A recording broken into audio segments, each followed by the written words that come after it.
my son, he's 6 years old, and for whatever reason, he likes to pick the opposite team. And he's like, "Yeah, go Philly." I'm like, "Nah, nah, nah, nah, nah. You can say a lot of things in this household, but you cannot say that. All right, you Yeah. cannot say that. Just Philly, Philly. I mean, Lopez probably played in Philly. Philly's a different city, man.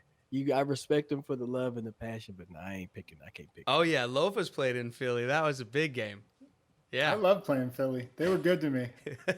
Man, man, I got flicked off by a nun in Philly. Oh, it's real. Yeah, I'm like, Sister Margaret, excuse you, you know.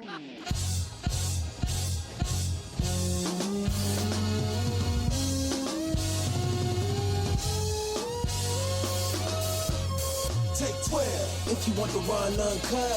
Yeah. Unapologetic from the jump. Yeah. And no politics in this club. Just dirt from the streets and the creeks in the mud. Take 12. Best podcast for the Seahawks. #1 sports talk. Yeah, we got it on live. Take 12. Every episode 12 hot takes. And we reppin' for Seattle, my place. Take 12. It's the Take 12 podcast. Thank you for joining us. I am lifelong Seahawk fan Brett Davern. He is Seahawk legend Lofa Tatupu. And joining us on this preview for the Commanders is Anthony Armstrong, NFL baller, wide receiver for Washington, the team that going. shall not be named. It's like, what is it? Is that a Star Wars thing? Wait. What is that again? It's Harry Potter, Are they- right? Yeah. Oh, okay. Anthony, are they changing the name again?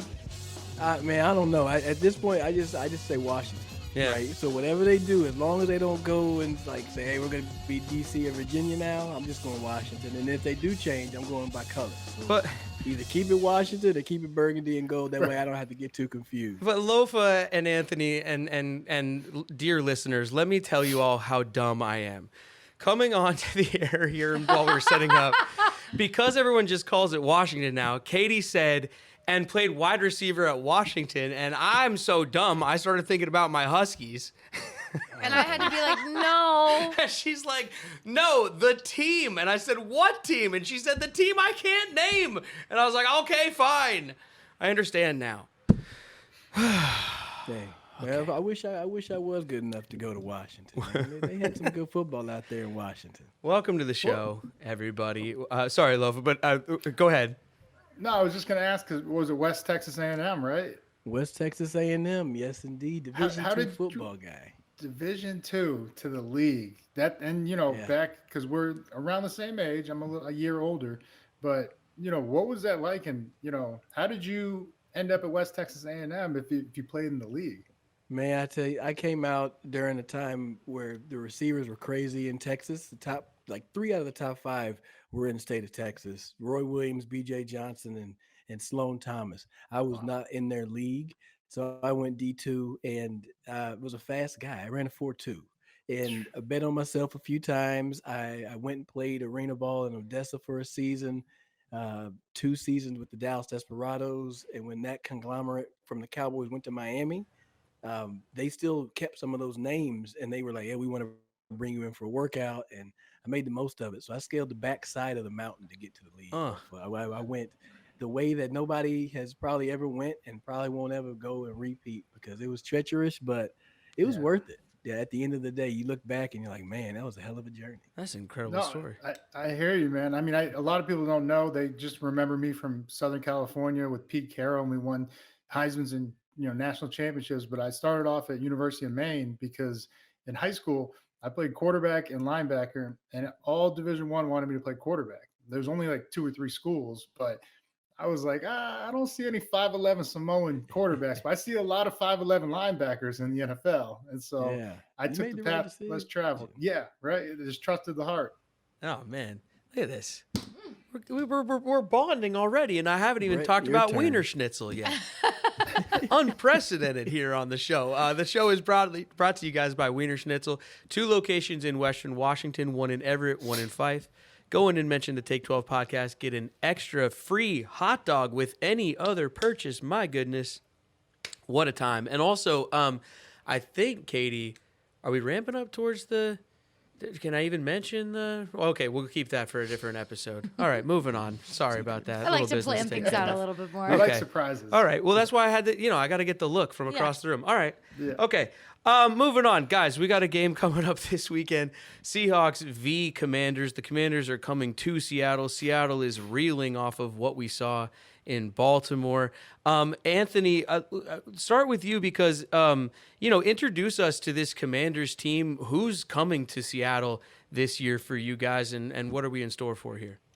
Man, I tell you, this Commanders team has been a different version just about every single week this year. They were able to together a repeat performance against Philly.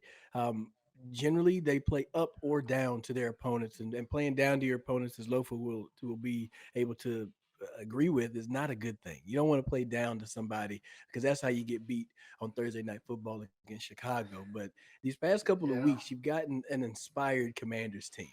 Um, it's frustrating that they have to go, be 500 after playing some tough teams to finally try to wake up. But I like what I see on offense, making that big change on defense, sending Montez Sweat to Chicago, sending Chase Young out to San Francisco. I think those are big plays and big moves that you had to do to get people to understand, like, hey, this is a business. We need to make results, and we're going to commit to what we have in this building right now. I think that's what threw me for a loop was shipping off your two best players and then seeing them still play inspired ball. So who are the leaders on the team?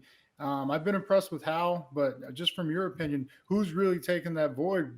We're talking about two of the best pass rushers in the game right now. And you just ship them off. That kind of sends the signal of rebuilding. So in your opinion, who are the leaders on this team? The offensively, you're looking at Terry McLaurin. I mean, what he says and how he handles himself is second to none. And when you look at the fact that he is your receiver one, but he's the lowest target, number one receiver in the NFL, you would normally think he's going to be trying to find a way to be a squeaky wheel and get the ball thrown his way more. But that's not the type of guy he is. He understands that there are playmakers across that offense. And last week, Sam Howell hit 9 different receivers, and 4 of them had over 4 receptions. So the way that this offense works is that they're going to get the ball to multiple players, and if Terry's patient, he's going to get his shots.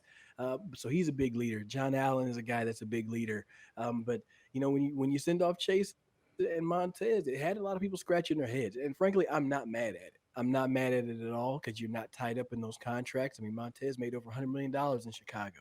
And I'm glad that Washington doesn't have to hold that bag. They can move forward with rookies like KJ Henry and see what Aaron Jones can do as well. See what Casey Toohill can do, and now you're going to get to see a team type of defense. And as long as it tightens some things up in the secondary, they won't have to worry about too much going against Seattle because there's a dangerous trio of receivers over there as well. Well, yeah, I want to stick on your offensive side of the ball though. How's your running game? Because we couldn't stop anybody in Baltimore. Man, I tell you, the running game is not something that Eric Bieniemy really does. Everybody, and I'm myself included, has said, hey, run the ball some more. But the way he plays calls is he's an aggressive pass-first guy. When you look back at the statistics in Kansas City, didn't run the ball that often. Washington ran the ball for more yards last year than Kansas City did. So you may think, oh, it's Patrick Mahomes, but hey, you got Sam Howell throwing the ball 45 times a game. I think the key with Washington's offense is that they have to be able to capitalize on those plays and find themselves in favorable down and distances so that they can run the ball. I would love to see more Brian Robinson. I think that he is a dynamic runner, and I like how they're using Antonio Gibson now out on the edges. So the short passing game is an extension of the running game for Washington. Sure. I kind of like that though, Lofa, because we've been getting after quarterbacks lately. I mean, we're still number 1 in sacks, I believe, even after last week, putting in some more work in the offense's backfield. And so, like, if they're going to throw a lot, I kind of like that against our pass rush lately, right? I mean, I would against our pass rush, but the number of receivers they have, and you can see Ant smiling right now. I know. McLaurin, Dotson, that's the guy I'm most scared of, Jahan Dotson. Like, I don't think anybody ever, pays him the respect he's due. That guy, he could do it all. I picked him up on the waivers last week. I showed him some respect. I did. Yeah, I got him. Oh no, but you just reminded me. I got him now for this week. Yeah, and and then you got Samuels. I don't know if he's healthy, but and then Pringle, Brown, Logan Thomas at tight end. There's no shortage, so that's why he's spreading the ball around to everybody because it's hard. You can't stop them all. That's the biggest thing. And then I still have nightmares of because I'm a defensive guy. When it was probably 3 or 4 years ago, Antonio Gibson took a screen pass against Buffalo and left everybody 75 yards, and it was one of the most insane plays I've ever seen, catch and run. And then in Brian Robinson. So those checkdowns are lethal too with those guys.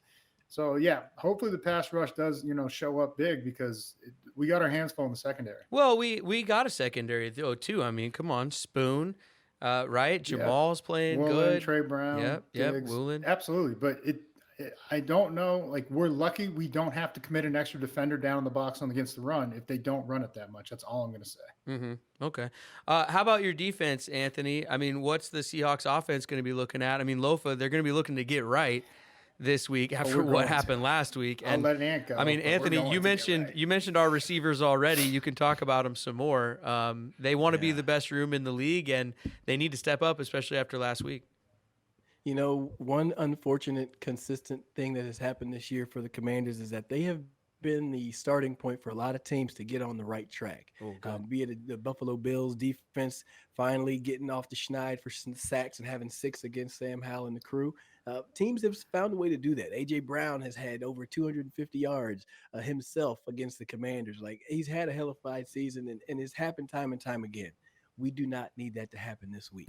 And it's almost a pick your poison type of a situation. It's like, do you want DK Metcalf to do it, like Hulk running around there, or do you want the Flash and Tyler Lockett to be getting behind your defense, and then your switchblade of Jackson Smith and the Jigba, like he can do a little bit of everything. Mm-hmm. So you kind of have to pick your poison. But the position I always worry about is that linebacking core.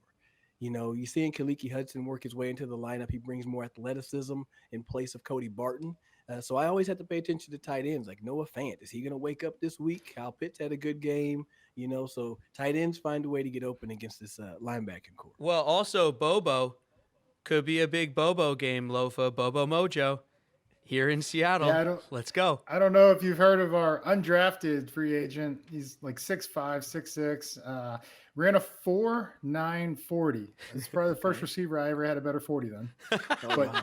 But he knows how to find blind spots and turn defenders, and then he's just got such a large catch radius because of his size and length that he's found a way to pull away from guys, on a go route. It's crazy.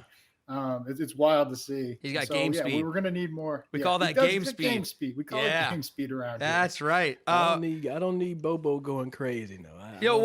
How about back to DK though for a second, because you mentioned AJ Brown. DK and AJ went to the same college. I'm sure DK knows what AJ did. I hope DK wants to do what AJ did, if not better. Right, Lofa? How about some motivation for the big guy?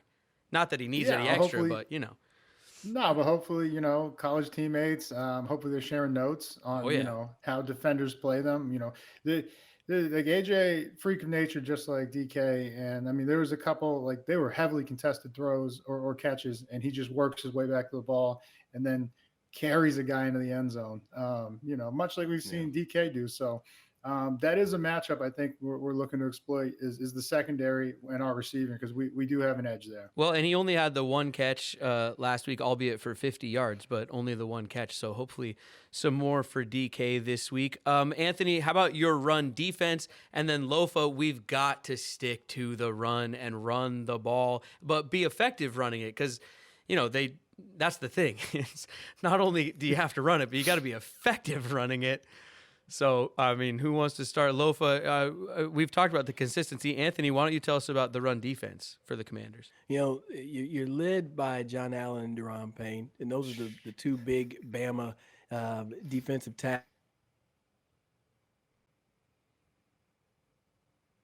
Switch to the other side because he's always disrupting plays, and it's a great thing to see. And I think the big question mark is how are the edges going to hold up against this run. I mean, you got some hellified walkers, you got some hellified runners out there in Seattle. Kenneth Walker being one of those. Mm-hmm.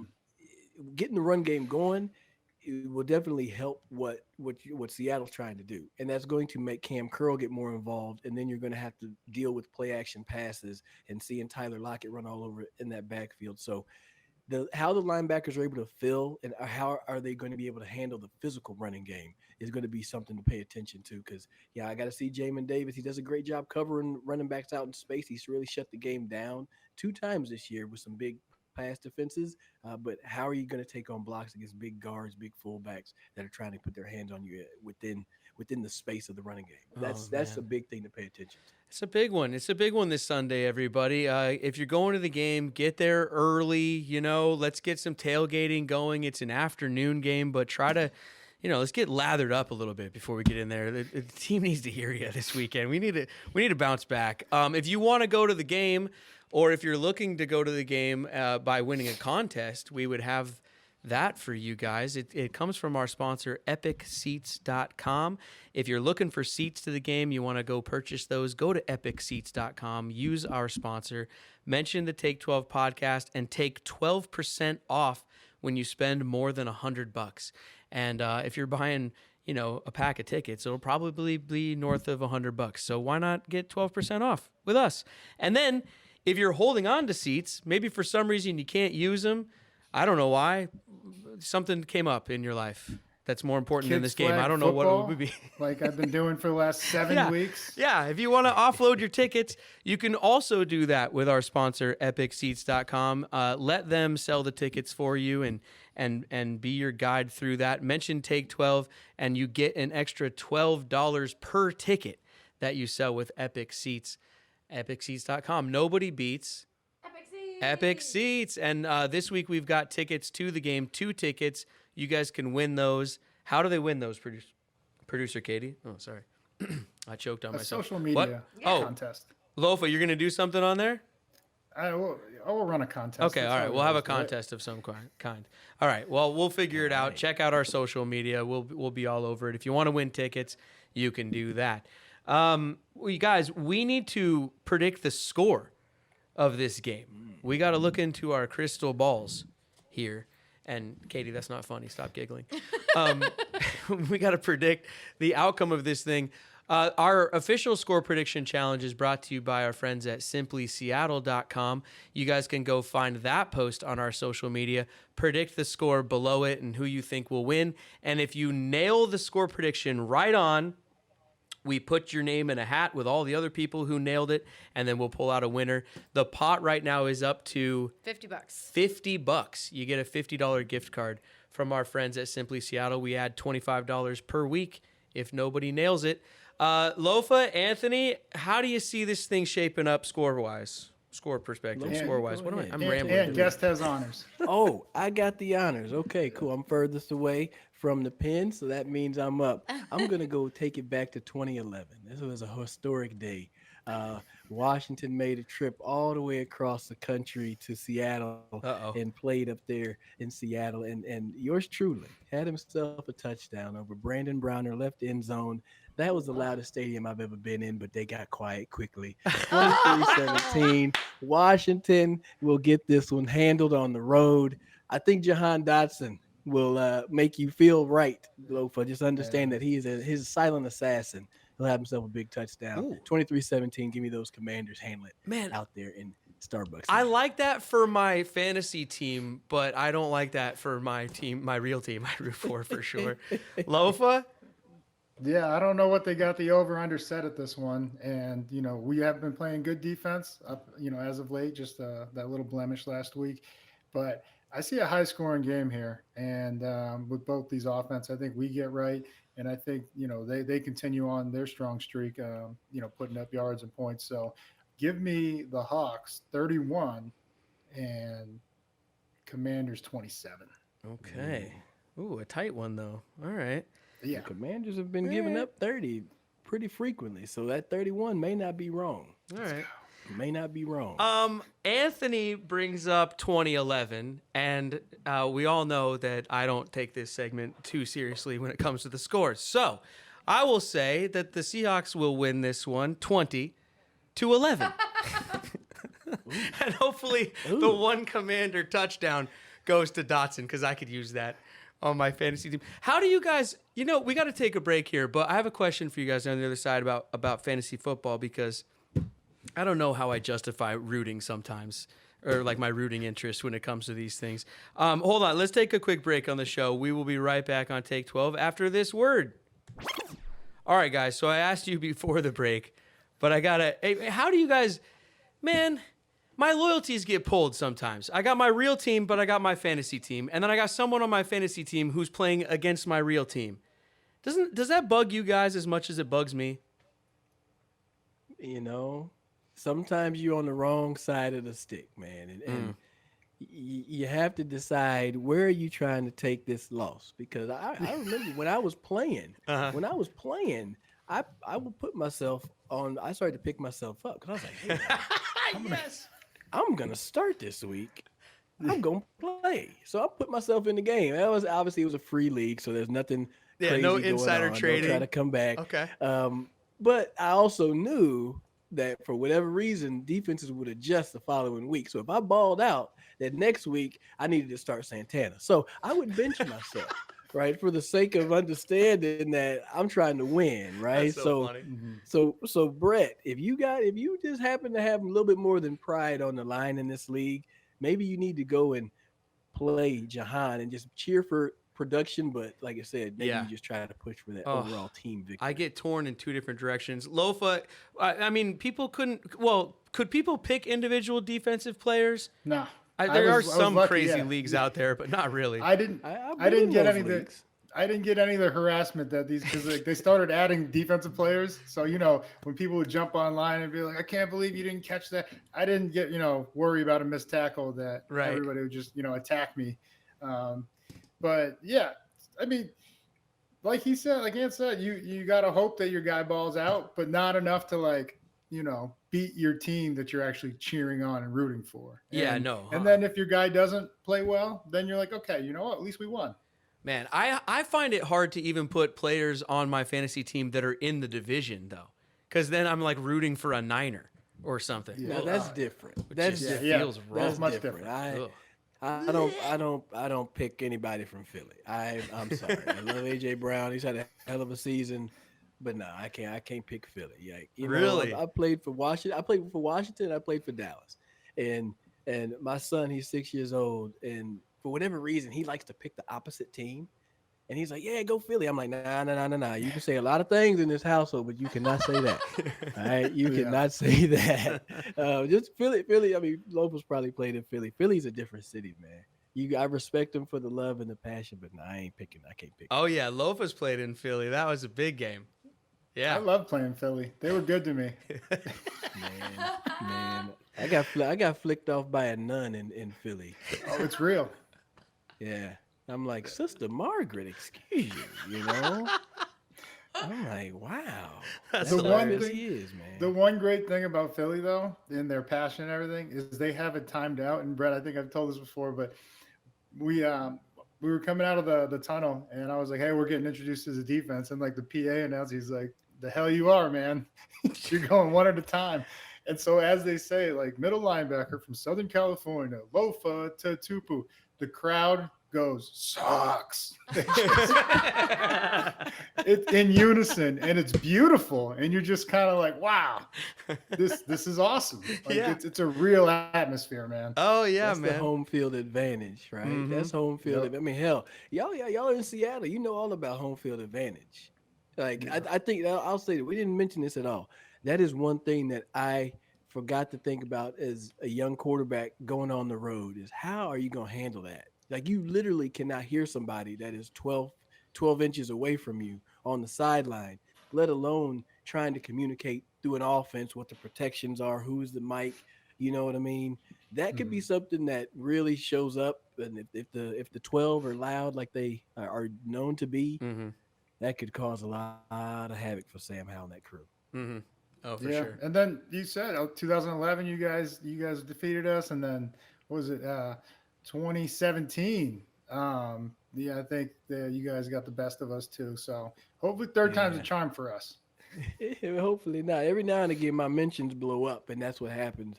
They're like, "Hey, Washington's going to Seattle. Remember when?" I'm like, "Hell yeah, I do. Hell yeah, I do." I don't know. I don't really have a next question or anything. I'm just listening to you guys talk, just enjoying it. Katie, It's we have very any rare more that you bills get to to pay around here or communicate with anything? Delta everybody. Airlines. Delta Airlines, hit us with some Delta, Katie. Oh, well, let's talk about Delta 12 status. Absolutely. 12s can earn 1 mile for every Seahawks passing yard this season with 12 status. Sign up and start earning miles at 12status.com. This season, the 2023-2024, 12 status members got an extra 115,000 miles total. Wow. That's the total number. Whoa, So look at that. it's a lot. It's a lot of miles. So go Cool. to 12status.com and check out and see if you can sign up and if you're eligible. Make sure you do. Sign up today, everybody. And check out the Believe in Commanders podcast with Anthony and his co-host Brian Murphy. They're part of the Believe Network, spelled our way, Lofa. BLEAV. He's Pavlovian Believe dog around here. Yeah, BLEAV in Commanders, and check out what they're doing over there. Also, you guys can find Anthony on social media at Rated Armstrong, out there doing his thing and doing it well. Katie, anything else before we get out of here today? You guys got anything else you're looking at around the league this weekend as the theme song plays? I was just looking at the Delta 12 status, and then the miles for every. I got Gino going for 400 yards this week. Take that, Ant. And so 397 miles south of us, you can fly to Mount Shasta, California, Ooh. if you'd like. There you Never go. been there, but I might check it out after Gino goes for 400. I like calculating where you can go in Geno Smith stats. It's nice. That ain't bad. Yeah. That ain't bad. I can't get mad at that. Well, I hope Sam throws for 500 so they can pay for their trip across. Oh, no. How about that? Oh, about no. Now, see, with this talk going on, it makes me want to start like a friendly wager between the shows or something like that. What could we, You come up with some. You know what? We'll come up with something. Yeah, What do you yeah, think? there you go. No, I mean, we need to do it right now, I think. It has to be Oh, binding. gosh. Come on Oh, now. goodness. Oh, gosh. Did you guys It's ever all get food, some... I don't food even- stuff. Did you guys we'll ever send you get- some food. We'll send you some smoked salmon. Did you guys ever get friendly stuff going with guys in the other locker room? Like, let's say maybe you knew them or went to college or your buddies, but hey, you ended up on opposing teams. I didn't You talk know. to anybody on game week. I I don't give a honestly- damn if it was my roommate from college. Hey, I feel you on that, Lofa. Like I right now, when I see, and I sound like an old player, but when I see every single week is a jersey exchange, Jersey, yeah. get the heck, get out of here. Not every week. Like at some point, you do not like that other team. You know what I'm saying? I just got drugged across the field for 60 minutes or 4 hours on TV, and I got to go over here and hug you and smile. Nah, man, let me go shower up and get up out of here. Like took a lot of L's in Washington, so I wasn't hanging around to talk to anybody. There were a couple of D2 guys that I met later on in my career that I took some pictures with, but nah. You they're hear that, putting Katie? stuff over here, man. No friendly wagers in the league. But since No, we're out of There league, would be. oh, okay. There would be. You would get people that like if their colleges were playing each other. Right? okay, So okay. if USC was playing at Oregon and they'd say, all right, you got to wear my shirt in the Yeah, locker room and oh, take a shit. picture. That Just type of reminded me stuff of a happens. horrible. Since we're That foodies reminds me of around a here, horrible story. I think we go like salmon for crab cakes or something like that, When we- right? And They're up there in- check this out. When we lost the national championship to Texas, so me and Dee Dee Lewis, we bet on that game, and it was you have to wear and then do like 50 push-ups on the spot. So my arms were fucking tired after that week. But I go into, and we're getting ready for the Super Bowl. The first meeting of the 2-week prep, I'm in the front row in burnt fucking orange. Everybody's in the team issued blues. Oh, no. And Mike Holmgren walks in, and he went to SC just like I did. And so he goes, well, I guess I don't have to ask who won last night. And fucking, I'm just sitting there in burnt orange, dude. It was the worst. A whole week I had to wear that shit. All right. I love it. Oh, don't even start, Brett. seeing McConaughey, like he played for the fucking team in the middle of the goddamn field. The minister. I triggered him. Get out of here, He's triggered. McConaughey. Oh, no. Look out. The minister. I won $100 on that game, man. I was in college, and we had some cats from LA, and there was a big old swole cat, and I was like, man, it was literally half the football team was like, man, Texas is gonna win, and we were cheering in Canyon, Texas when that happened. So I'm sorry, Lofa, that you had to rock that burnt orange, but that was a good day. That's brutal. That's the end of the show, everybody. Thank you to Wiener Schnitzel. Thank you to Delta. Thank you to Epic Seats, Simply Seattle, and the rest. Go enter the contest. Enjoy the game this weekend. Guys, hands up, hands in the middle. Good episode. Let's wrap it up. Lofa, Anthony, who wants to take this one? What do the receivers break it down to? Let's do a receiver breakdown. I think receivers are going to have a big day. Get busy on 3. That's what we say as receivers. Get busy on 3. Ready? 1, 2, 3. Get busy. Get busy. Get busy. Yeah. I like that.